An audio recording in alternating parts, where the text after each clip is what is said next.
hindi 100% ang buy-in. What did you mean by that?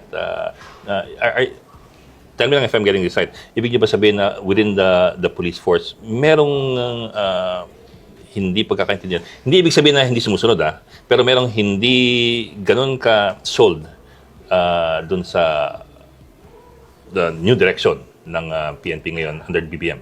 May mga, alam mo, ang divergent ideas, there are 110 million Filipinos, 120 million Filipinos. Kagagaling di ba? At ang ating ang mga Pilipino nga, lagay mo ang 5 Pilipino sa isang kwarto. Magbigay ka ng isang topic na pagdidibatihan. 6-7 ang opinion na makikita mo diyan. Kasi may isang Pilipino, yun nga dinidebate ang sarili niya.